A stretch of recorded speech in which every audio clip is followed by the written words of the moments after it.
So, I'm joined now by Andrew Musgrove of the Everything is Black and White podcast, part of the Chronicle. Andrew, late last night it was Newcastle United and Liverpool agreeing a fee in the region of £130 million for Alexander Isak. Now, on the surface at least, you could argue that Newcastle have caved, but also you could argue that Newcastle are getting a really good deal for a player who's been on strike for some time and who hasn't had any pre-season. So, how did you see it initially when it came out? Inevitable. I thought it was going to happen. In terms of the fee, yes, we were told that Newcastle were going to hold out for at least £150 million, but I think they're in an impossible position, really, simply because they've got a player who doesn't want to play for Newcastle United, and he made that clear as recent as last week. So what were they to do? If he wasn't sold to Liverpool, how difficult would it be to reintegrate him into Eddie Howe's squad, where really it is a squad that is built upon that spirit and drive to work for the badge? And you've got a player there who's made his intentions very, very clear that if he didn't get his move away from Newcastle United, he didn't want to play for them again. So I think the club have looked at that and thought, okay, we can get a big fee. Yes, maybe £20 million than we originally wanted, but £130 million is still a huge, astronomical price to pay for anybody these days. And that can be reinvested into the playing squad. And actually, if they manage to get a second striker in today, you could argue, alongside all the business they've already done, they come out of this stronger.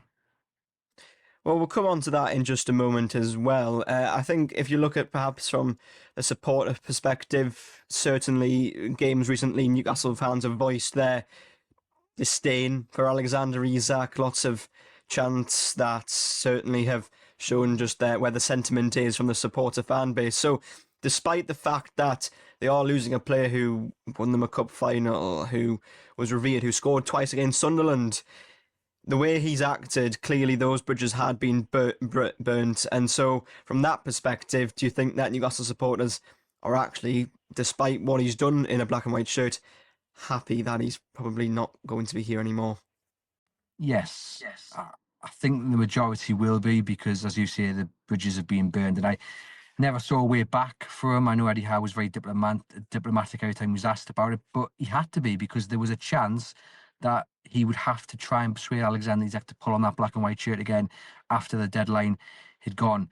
But I was never convinced it would work, simply because this club means so much to the fans. They'd give anything to be able to pull on that black and white shirt just for 30 seconds to run out onto that pitch at St James's Park. And Alexander Isak is getting paid big money to do that and is refusing to do that. And he's disrespected the fan base, disrespected Eddie Howe, and disrespected his teammates, and more than anything, the club as a whole.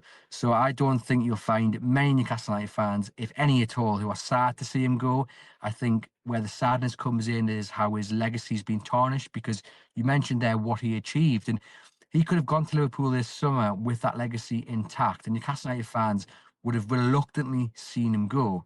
But with a big price tag, that would have been a little less hurtful. What has hurt them more than anything is the way he has acted. And unfortunately for him, for the fan base, and to be fair, I'm not really sure he'll care too much, because he's got his move at the end of the day. It's that legacy that's been tarnished, because we should be thinking about the cup final and, and him scoring.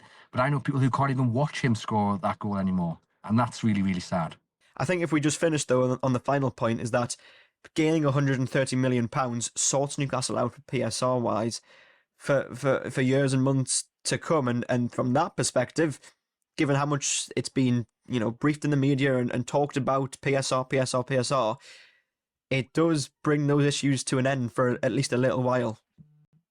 Yeah, you still got to be careful and still got to do the calculations and the accounts, and still spend very wisely. But obviously it's a massive boost, and it's that kind of Coutinho moment, isn't it, that Liverpool had when they sold him to Barcelona. So that's the way I was always looking at it.